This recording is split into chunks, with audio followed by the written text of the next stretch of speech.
This is Graphic Novel TK, your podcast guide to comic book publishing.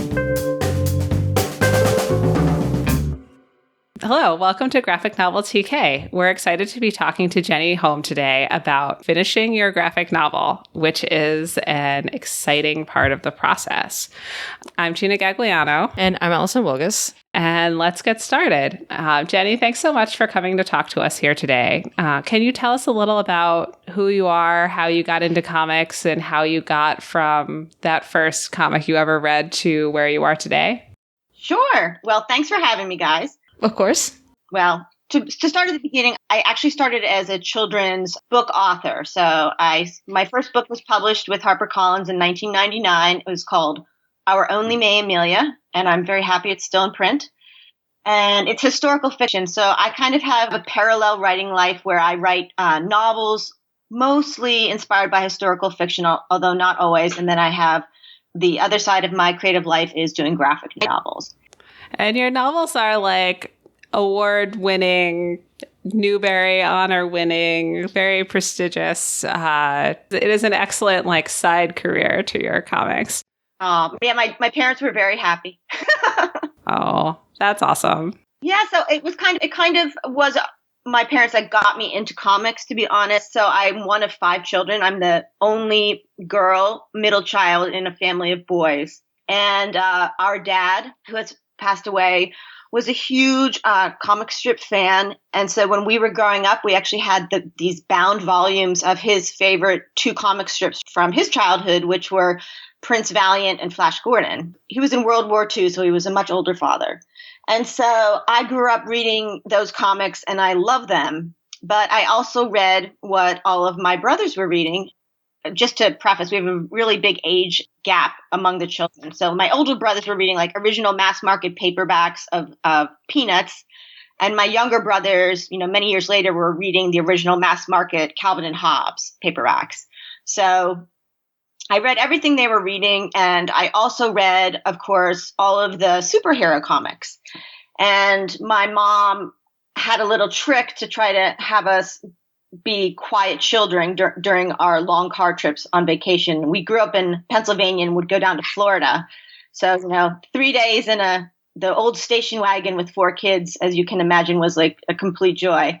So she used to give us at the beginning of each car trip, each kid would get their own individual bag of floppy comics. And so I was reading everything my brothers were reading.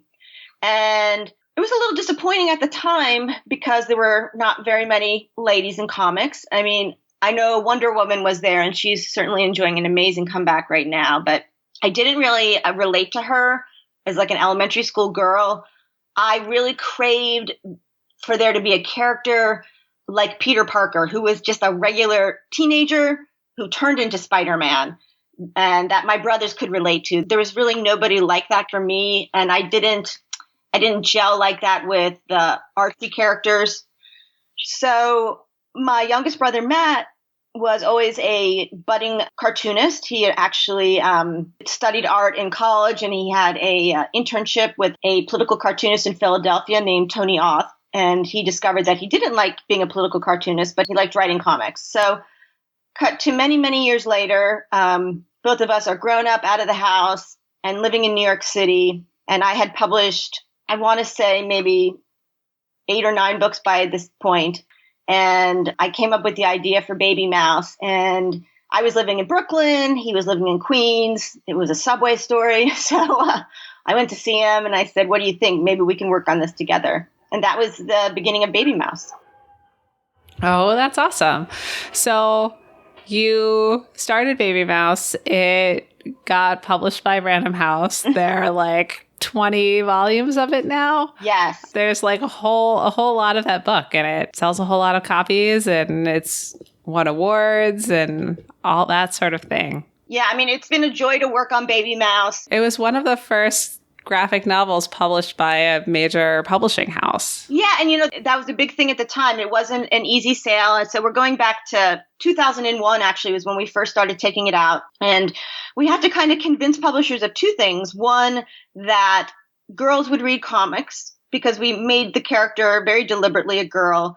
And then it was my idea to actually have a children's publisher, a classic book publisher publish it, not a comics publisher like DC or Marvel, because I felt that the way you reach children is, through libraries and through schools, and they are very supportive of books. And so I really wanted to go through a children's publisher. So we also had to simultaneously convince a children's publisher to create a graphic novel, which was a completely different publishing process, like a completely different printing process.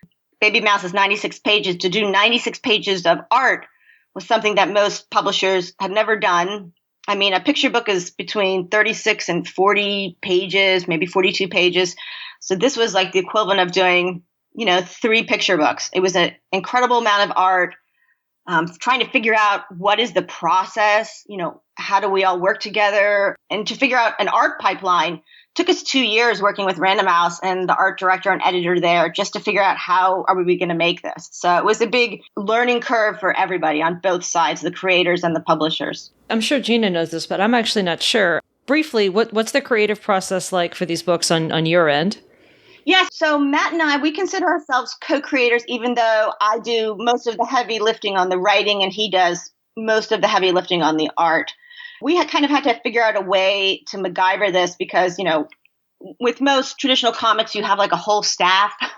You have a penciler and an inker and a color, and it was just Matt and I. So we actually divide up the process, and we always start with story. And so we both kind of come up with the general idea for the story. So for a Baby Mouse book, for instance, Baby Mouse Beach Babe is about her going to the shore over summer vacation and the trials and tribulations of, going on vacation with your sibling. So we kind of generally came up with the idea together.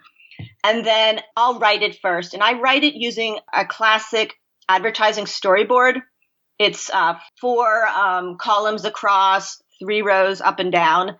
And I just beat out the narration, the action, and the dialogue. And the reason we use a storyboard, I was a broadcast producer in advertising before I came to comics. And that's how you make television commercials. And so it was a format I was really used to working on. And so it's very easy for an editor to read that also, and for an artist to read it. And so I'll write it using a storyboard, and my storyboards for Baby Mouse for a 96-page book usually break out to about 50, 55 pages. Then I'll email to Matt. Matt will usually take an edit at it. His previous career he was actually an editor for magazines. He was an editor for Hearst magazines. So he's used to that role. And I think one thing that we did both bring to the table, having both worked in industry for a long time, is that we're very used to collaborating with other people, and taking criticism is just part of daily work. And that's how it works in advertising and magazines. So after he's happy with the manuscript, we send it to our editor at Random House. And then she takes 2 or 3 or 4 stabs at it. So we'll revise it until everybody's feeling very comfortable with the script. And then Matt starts sketching. So we don't live anywhere near each other. We haven't actually lived near each other since we sold Baby Mouse in 2003. We sold it when we were both living in New York City. And then we promptly both moved because both of our spouses moved us other places. So we've always worked on this long distance. So he will start doing what we call thumbnail sketches. So he'll just take a small sketch pad and he'll just quickly pencil sketch out what he thinks I've written. And he kind of does it more in a filmic style, which is to say, sometimes he'll give me a lot of footage of a shot. He might give me a shot of Baby Mouse running towards camera or running across the screen. And I'll often put in a lot of film terminology, like, this is from the POV of Baby Mouse, to try to help him have like a filmic view of it.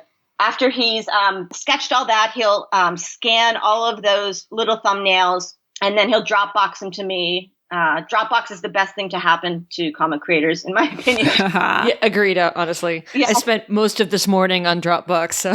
It is very useful. It is our lifeline. So, I mean, we have worked with me being in California and Matt being in China. So we would die without that. Then he'll send that all to me. And the process for Baby Mouse is we kind of have a low-tech, high-tech way of putting the book together. So we're still kind of in a pencil stage, and I'll lay out the book, which is kind of unusual for a writer to do, I know. So I'll print out all of the art, and then I'll actually cut and lay it out the way it's going to look in the panels. I'll make the panels on the page. So I'll lay out the whole book for him. And that's a good opportunity for me to sometimes see gaps in the story. This is where I might even cut little bits. You can see where you might want to have like a funny little joke, or one piece of art, you might want to take it from like being just like a quarter of a page to make that a great full page piece of art. So it's a very organic part of the process. After I've laid it out, I scan all of those layouts. I send them back to Matt. And in the early days, before we kind of got our routine down, he used to then do a Sharpie marker version of all that art. These days, we don't do that. He goes straight to doing a digital version of the art. He does all of the final art using a Cintiq. He's always done the final art for Baby Mouse digitally. It's so interesting listening to this because of the timeline of how you're working on this and how long you've been doing it. Like, you guys have been both trailblazing graphic novels as being something that mainstream publishers are doing, and also having to have your process evolve as the standards for these things. Like, you're both setting those standards and having to adapt to changes in technology at the same time. It's very interesting as somebody I started a little bit later than you, to be listening to your descriptions of all of these things. Yeah, and what's been funny is like the technology changes. So Matt was always doing this digitally, I feel like kind of early on in a way, and he has this like monster computer where we do it all on MacBooks. We are big Apple fans. So he MacGyvered this Mac, and he had like the screen ripped off and somehow put on as a drawing pad onto his laptop. So it's like this monster Macintosh that he can travel with, because we both travel a lot. So, and he just started using a Cintiq this year. Oh my God. I know, right? He finally like is putting the MacGyvered monster down. So. Uh-huh. Okay, so the subject of this podcast is really all the stuff that comes after that part. It's about, what do you do once you're finished with, inking on the Cintiq, that final panel, like figuring out, like, I think that this final draft of the text that I have is good. And you're getting ready to turn everything into your editor and being like, okay, like the art and the writing of this book are done. We have our final manuscript. We're very excited. Yes. And I just think that a lot of people kind of think at that point they like draw a line under their work, and they're just like, okay, I'm done. Like off to a new project. I won't think about this one anymore. I've hit the upload button, and a year later I'll go buy this in the store. Yes. But perhaps that's not exactly how it works. I don't know if that's been your experience, Jenni. Yeah, no. So for instance, I mean, it's kind of just the beginning. Because so many things have to happen in the process. So for both the Baby Mouse books, and also we do a more complicated graphic novel series, a full color series with Scholastic called the Sunny series. That's just writing the script is the first step in the process. So after, say I submit a script and we've started to lay it out, then it's got to be, we call it routing. It's got to be routed through copy edit, and some poor copy editor has to go through all of our layouts. And what's even funnier is that our copy editor at Random House has a unique duty, because in many of the early books, as Matt was turning in final work for Baby Mouse, he kept forgetting to put her tail on her. I know.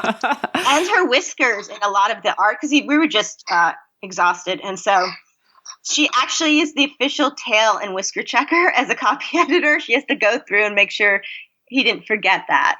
I've heard of that before, that copy editing is just for graphic novels being kind of a general consistency check in some cases. Like, here's a style guide, it includes whiskers. Yeah. Yeah. And, as well as looking at, did you spell all of your words with O in them in the Canadian or British way so they have an extra U there? It's also, in panel 1, did Baby Mouse have a pink shirt? And then in panel 2, she has a black shirt. Perhaps something is off with this. Like, perhaps her shirt should be the same color.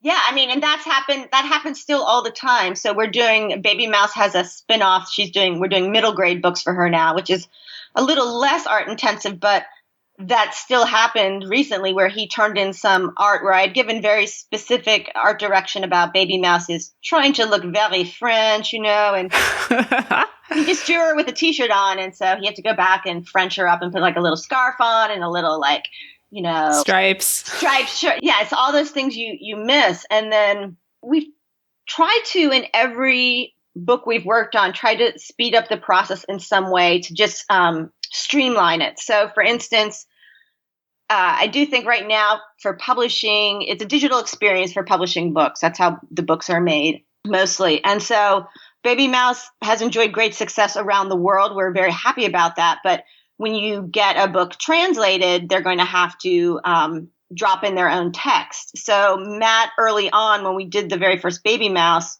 and also for Squish, he created our own fonts. So we don't have somebody who hand letters Baby Mouse. He has like an official Baby Mouse font that we can send to do foreign editions, and they can drop in their own foreign translations. And that speeds up the process a lot. And how did you make that font? Was it something that you selected or something that you created? So he created it because it was good because he came from a very design-heavy industry. He created his own font using his handwriting. You can create a font. You write every letter of the alphabet in upper and lower case and in italics and all of the periods and quotation marks and anything you can ever use. And then you have a font. And he did that also for Squish. We have a Squish font. And I feel like he did it for the Sunny books, but don't quote me. I'm not 100% sure what he did. At that point, I checked out. I'm like, you should do whatever you want. So that's all part of the design process, which is possibly something that also happens after you turn the book in.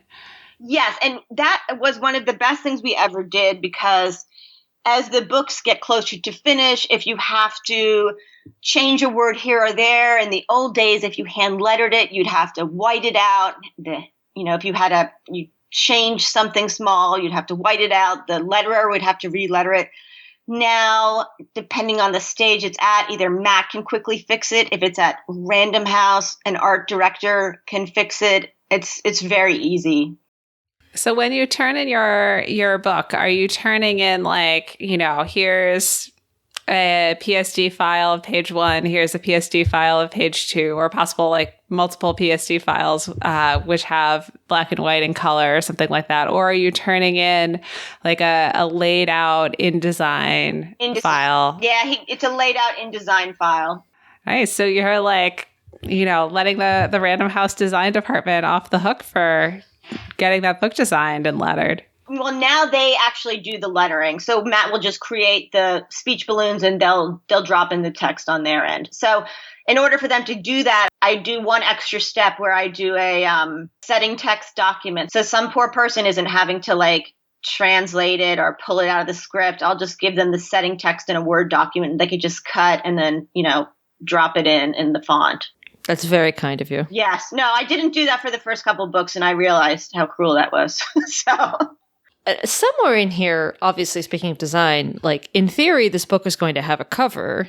So, obviously, it's that you finish your book and then you're time to do the cover, right? That's clearly how.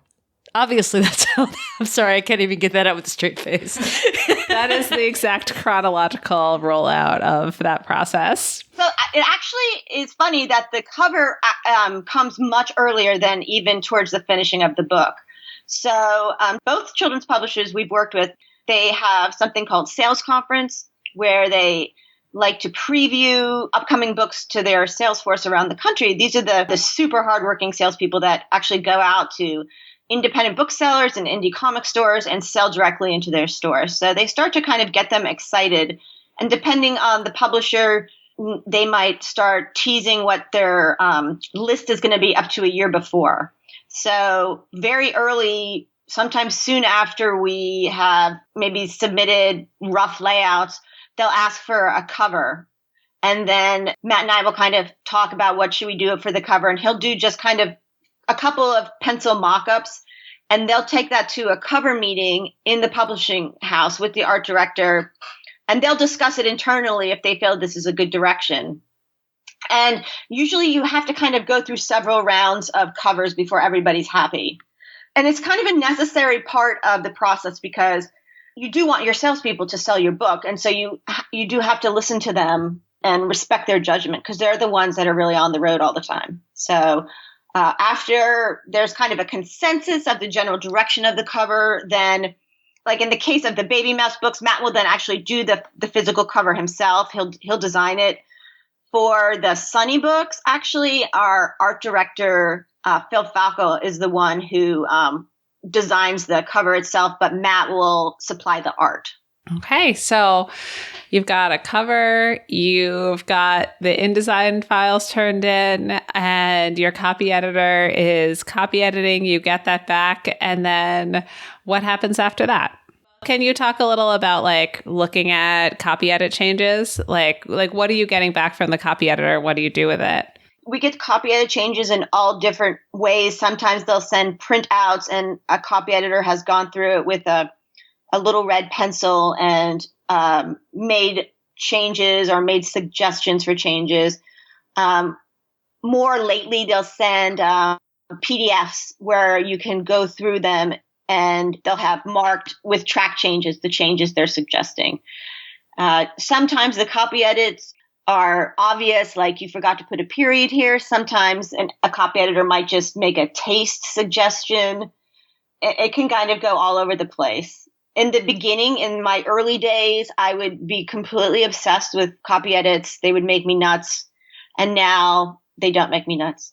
So I love copy editors because to do that amount of work, they are so detail oriented. The word copy is reminding me, though, of something else that's kind of happening. It's interesting because all this stuff is sort of happening kind of at the same time to some degree. But like, so I mean, this has to do with the cover also. So there's all this content that's on your book that isn't technically part of the manuscript. Like there's descriptions on the back and there's copy on the flap. And then there's maybe you have acknowledgments like blurbs, dedication. Yeah. Like how much of that text are you responsible for and when does that happen? It varies. Usually with the Baby Mouse books, one of the editors will take a first stab at the flap copy and then have me revise it. And I'm trying to think with the Sunny books, they tend to write it and then have me look at it. It's a fine line because, first of all, I hate writing flap copy. Oh, it's the worst. It's actually the worst thing. It's writing an elevator pitch, a Steven Spielberg 25-word or less picture movie on the flap. And so I hate it. And you also have to ride this line of let's tease the reader but not give the entire plot line away. So there is an art to it that I'm not particularly good at, to be honest. So I do defer to the editors to usually write it and then I'll take a crack at it. For dedications, we have thanked every person that we know, I think. We're actually on to our friends' kids at this point in our career. I'm not exaggerating. So it's mostly kids that we know who are getting all the dedications these days. So, aw, that's great. Yeah, it's nice. It's nice. Like every best friend of my kids has had a book so far. And like, when is all this happening? Like, is this stuff that you get to do when you're kind of kicking back after you're done with a book, or are these emails you're getting from your editor when you're in the middle of finishing the manuscript up? It's after the manuscript is done, but simultaneous to the art production, because they like to get it routed into copy edit, into marketing as early as possible. They really do. So this starts pretty quickly. And in the early days of Baby Mouse, we stopped doing this. We used to tease the next book at the end of every Baby Mouse book. We would tease a book we hadn't even written yet. That was just so hard. And I think we did that for, 10, 15 books until finally we had to say, this is so hard. So finally we stopped doing that. But yeah, they like as much advanced work on this done as possible. And I think there's some other copy that's also included there, which can be excitingly traumatizing for people, namely the author bio. I have a manic grin on my face right now, even thinking about this. Because it can be tough to put those together, especially when you're right at the beginning of your career. Yes, it's usually like, she is a human. No, we've always looked out in that our copy could include their brother and sister team, which there aren't too many of us. we usually riff off of that a little bit. We keep our own bios. We keep them pretty small. The only thing we did was in all of the Baby Mouse books, our author picture is actually a drawing Matt did, like a cartoon of us. And for every book, he would change up the cartoon to reflect the book. So it would just be one more thing for him to draw. And do you ever use author photos instead of those sketches, like either on your novels or on the Sunny books? Yeah, well, for my novels, I've had so many photos over the years, from short hair to long hair to fluffy hair, fluffier hair. And yes, and they float around the web, and you'll have children come up and say, "You don't look anything like your author photo." Yeah. And you make those author photos. The publisher isn't like working with you to create them. Yeah. So the author photos, in my case, it's always been a photographer who I've hired. And so I just always did that because I knew a lot of photographers coming out of advertising. So I've always hired and paid for an author photo over the years. And then you just email it to the publisher after you've airbrushed it perfectly, Okay, so you've got all your copy together for the book. You looked at the copy edits, and then you sent them back to the publisher. So is that the last you see of the book before it goes to the printer? No. So now we start to get our passes. So these will be printout passes from wherever we're publishing it. So we might be publishing it in the United States. We might be publishing it in Asia. They'll send us the actual color printouts. And this is kind of important to see because, especially with like full color, and honestly, even in the early Baby Mouse days, like Baby Mouse, the only spot color on it was pink, but the pink could vary from print run to print run. So you kind of had to keep an eye on it. And this is sort of your second and third last chance to make sure the art is perfect, that nothing has happened to the files. And so you kind of crawl through them obsessively looking for anything that's wrong. And when you're doing this, it seems like there's often a lot of stuff to catch. Like someone changes the copy edit that you marked, and then the kerning on the speech balloon got all strange, or maybe the page got a little misaligned, or kind of like any one of these multitudinous things where between the point where the files were designed in-house and when they went to the proofer or the printer, something may have gone a little wonky. Yes, and so this is where doing the final work digitally is a huge lifesaver, where either Matt or somebody in the art department at the publisher can make these corrections pretty easily usually. So that's a huge time saver, I would say. It's funny, usually a lot of the time the things that we're looking at are that the page number folios show up, like little things, don't drop off like that. And so, I mean, this kind of leads to another question is like, obviously, all of us have bought books in a store that have weird errors in them. Like, inevitably, there's always one more thing to fix with your book. So as you're moving further and further along this process, what kind of changes can you make? And how late in the game are you able to make those, what kinds of changes? Like, yes, and what can you absolutely not make when you're at this proof stage? Yeah, like what's the timeline of, oh no, I want to fix that? Well, you can't add more pages usually. So you can, that's the big no-no. Yes, that's a no-no. That's the one. I feel like we haven't been in a situation we've had to do any drastic changes ever like that. It's all of our stuff has been pretty small usually. So it's been much more detail oriented. They really try to avoid those kinds of disasters by having it go through copy edit before with the art, so that by the time you get to that stage, it's not going to hold up a printing. So you're seeing a few rounds of proofs and you're like, okay, this looks good. And then it goes off to the printer. So are you then able to be done and kind of draw a line under the whole experience? So we'll get an ARC, which is an ARC, it's an advanced reader copy of the book. And we can kind of sometimes still make some changes there. It depends usually how much time is left between when we see at the ARC and when it's due to hit the shelves. There's usually not a whole lot we can change at that point, I would say. You just have to suffer then. And what kinds of other things are you doing kind of as you're moving from the process where you've basically handed the book off and you're kind of ramping up toward publication? Like, what kinds of things are you and Matt doing to get ready for your book being published? So usually already at this point, I'm writing another book. Yes, that's an important thing to say, that, you know, when all of this stuff is happening, that's not necessarily the same sort of creative work as writing. Like, it is work that will take up your time, but you don't necessarily need to kind of halt all creative processes until your book is in the world. You know, while you're sporadically reviewing copy edits and proofs of things, you can be kind of getting a new start on your next project. Yeah, and we had to learn how to manage that early on because Random House wanted us to.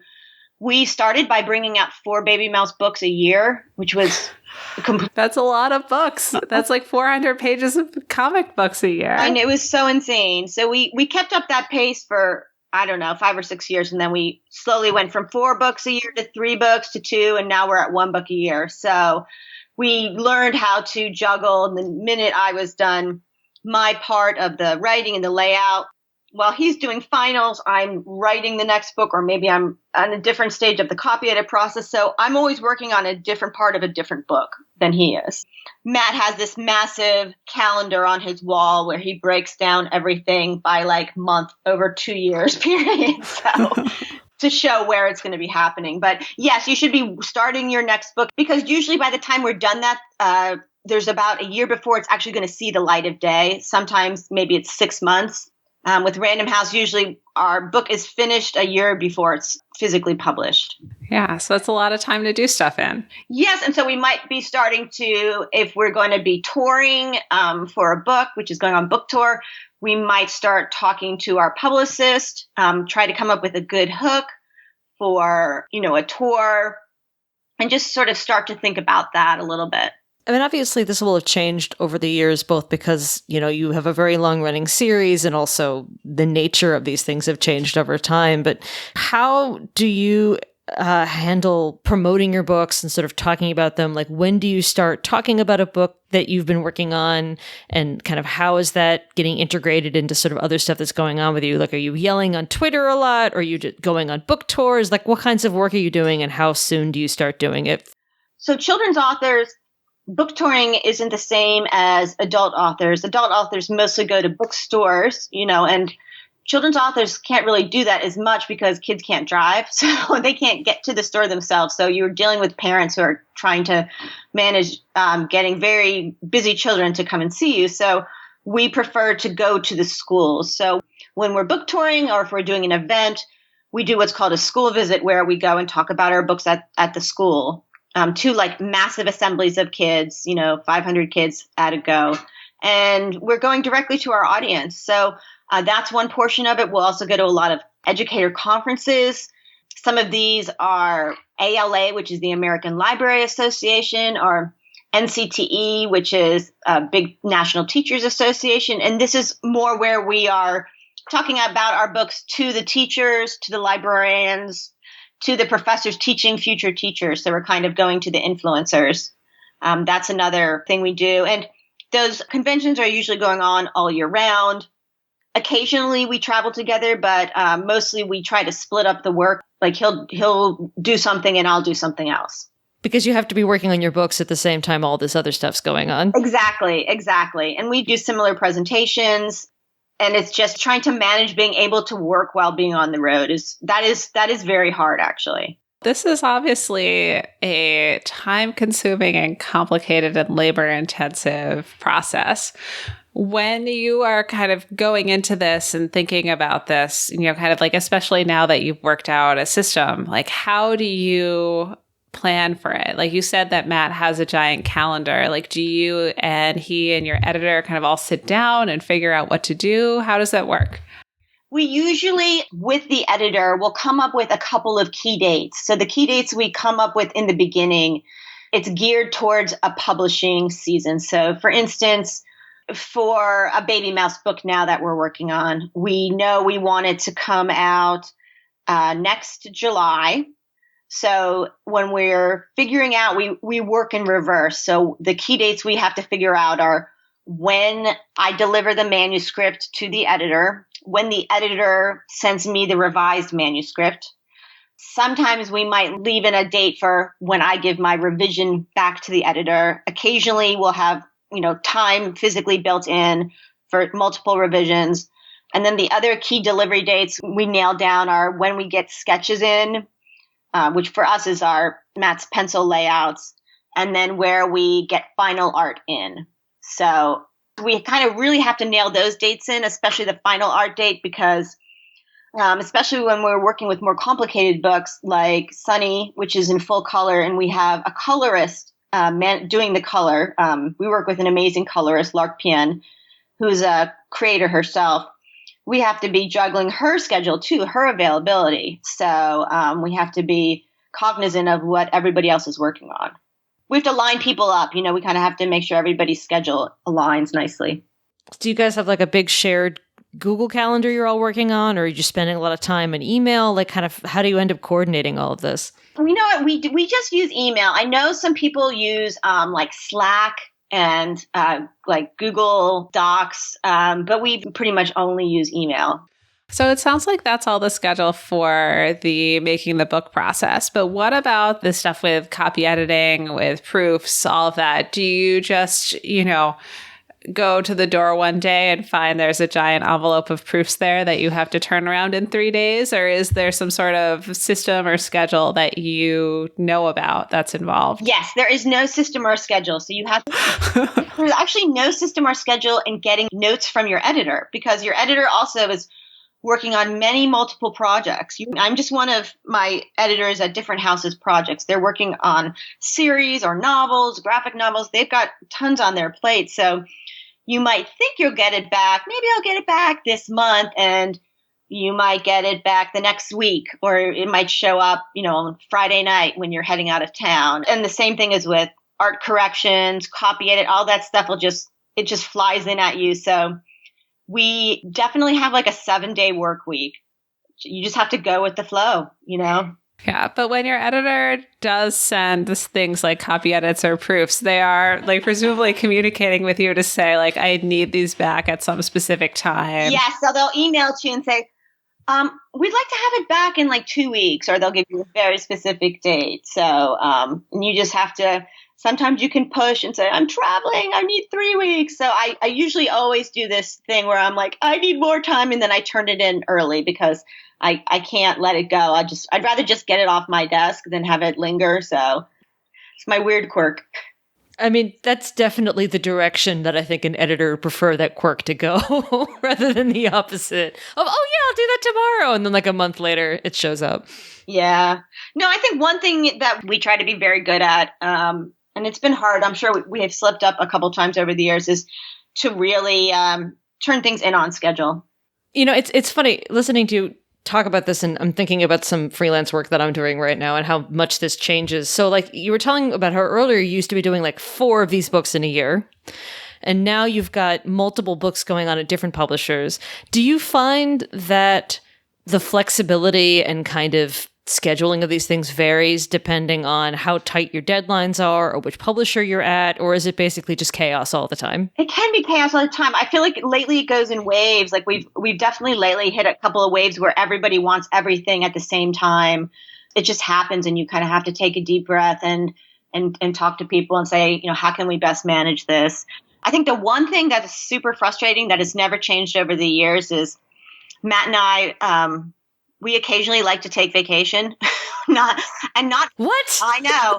And not Shocking. often, I would say. We don't take vacation. And inevitably something comes flying in. So I have started to try to act like I'm at a publisher when I go on vacation now, where I put a message in my email saying, I will be out of the office for the next 2 weeks. So, talk to Matt. So Yes. It's nice to have a partner in crime who can at least, field things while you're unavailable. It is super nice. And he does it with me, although I can often not I can't make art corrections. So I am not trained in that part of the production, but sometimes you just need somebody to make a call. Like, we need to fix this copy edit. We need to do it now. Somebody needs to just tell us what to do. So did I hear correctly that he's in China currently? He's not in China currently. Okay.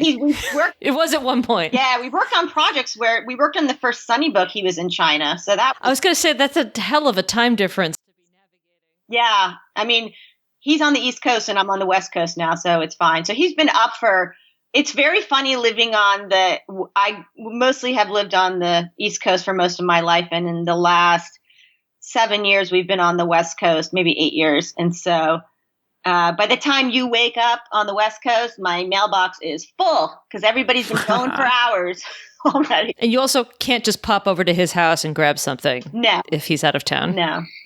It's inconvenient. So can you give us an estimate of how long the part of the book that is like, from having the idea to finishing the script and the art takes, and then how long from there, copy editing, proofs, cover design, layout, to the point that you get the book to the printer, how long they both take? We're working on a new Sunny book. So I'm estimating it's about like a 2-year process. Okay. And is that 1 year of creating stuff and 1 year of copy editing stuff, or? It's like, it's back and forth, I would say. You kind of like get a chunk, like I'll turn in the manuscript. That'll be a couple months of me working. And then we'll wait to hear from the editor. I'll get the editor notes. Then I'll revise it, send it back. And then Matt will start sketching. That'll be a couple months of me laying it out. 3 to 4 months of him doing final art simultaneously and feeding the art to the colorist. So it's kind of, people are working simultaneously. How many projects are you working on at a time at this point? Matt and I are working on 3 projects together, and then I'm working on a novel additionally, and he's working on a novel additionally. So we're probably both working on 4 things at the same time. Bless you. I know. I'm sorry, and congratulations. Yeah, I have children to put through college now, I can't slow down, unfortunately, so. So you have an agent. Yes. Is she involved in this process at all? She is not. So my agent is a literary agent out of New York City, and she's involved insofar as she helps negotiate the deal, and she advises us on marketing. Sometimes I'll ask for her advice on creative stuff, but for us, she's pretty hands-off creatively because that's the way we want it. I think undoubtedly with some other authors, she might be more hands-on creatively. And is she kind of keeping track of stuff with your publisher while all this is going on? Like, hey, you were supposed to send a check out because this manuscript got delivered or things like that? Or are you guys mostly handling that stuff on your own? No, she's handling that. For books in the publishing world, you get paid. Like when you sign a contract is when you turn in a draft, when you turn in the art, when it's published. So they're the one, the agency actually manages the payment system, for which we are very grateful, because you actually really don't want to be having those money conversations with somebody that you're working with creatively. In my opinion, I find it very awkward. Oh yeah, hard agree. And I know that there's a lot of resistance. Sometimes I've met creators, not necessarily comics creators, who are very suspicious of agents, but I've had an agent from the beginning and I love it, quite frankly. It really allows you to just be the artist and not have to worry about getting paid. So this is kind of a hippy-dippy question, but this is technically an episode about finishing your book. And as a person who is currently finishing a book, I'm feeling very sentimental about this stuff.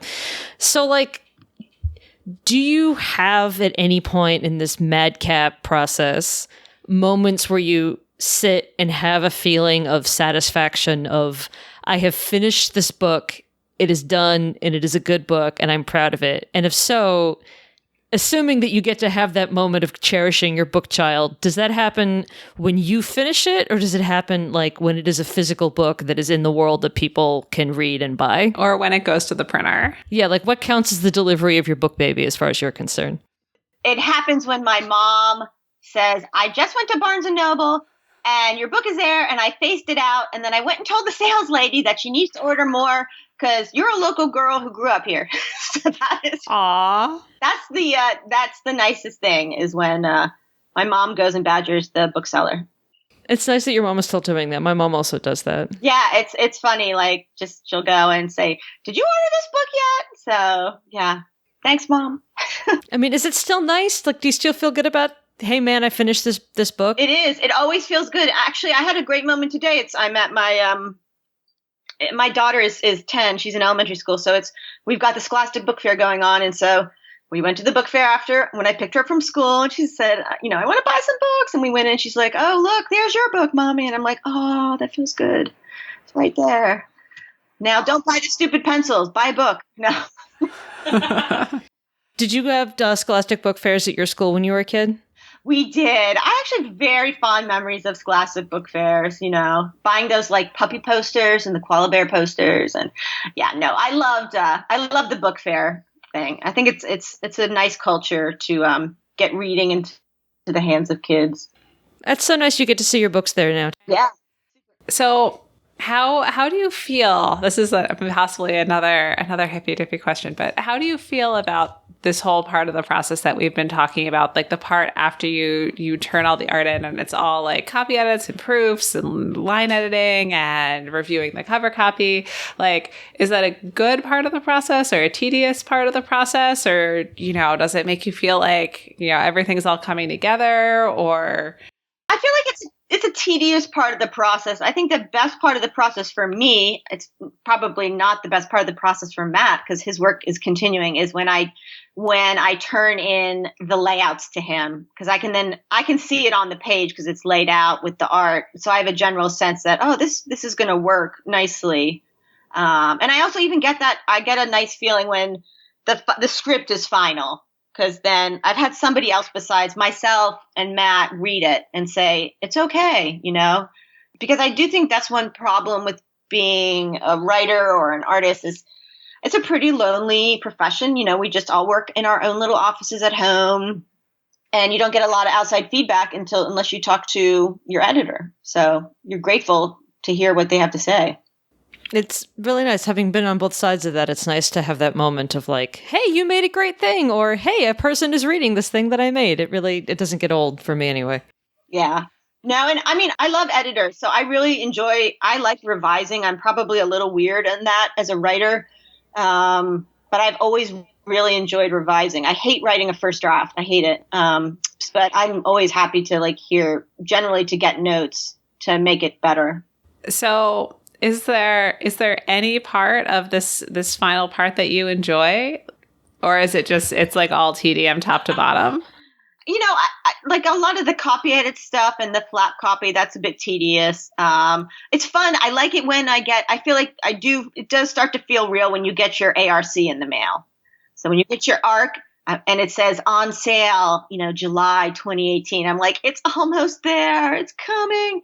And that feels like it's almost alive. So that's a happy part.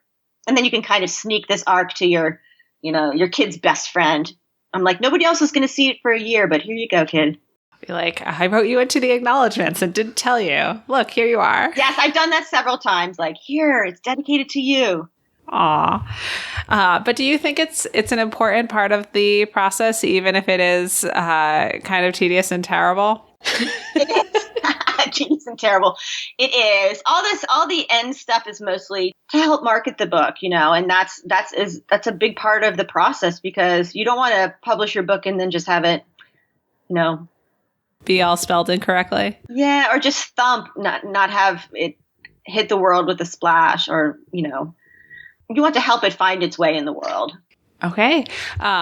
Is there anything else that you want to say that we've missed about this part of finishing and wrapping up your book?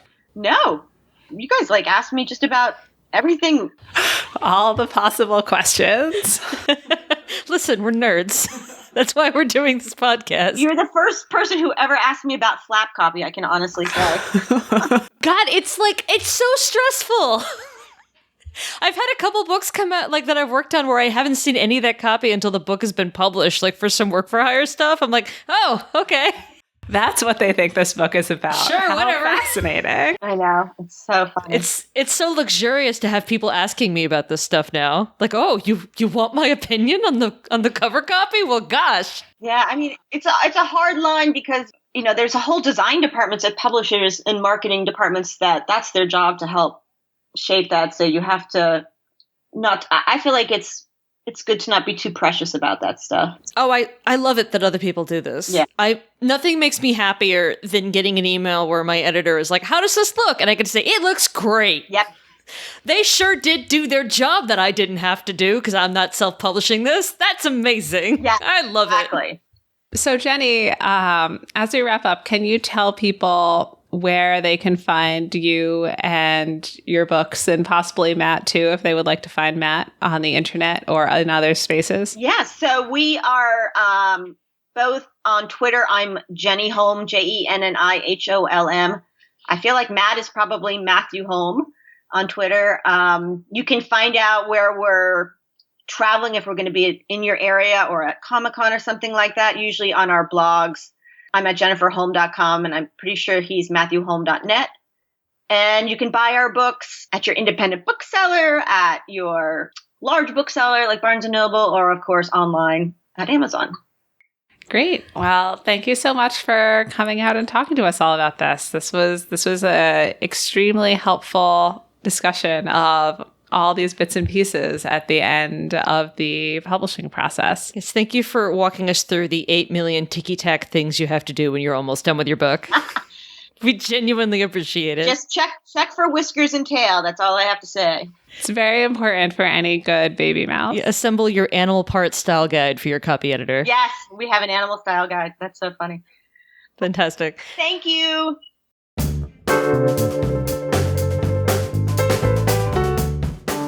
Next time, we'll be talking to Jen Wang about what it means to be a professional cartoonist. What's it like to just make comics all the time? I'm really looking forward to it, and we'll see you then.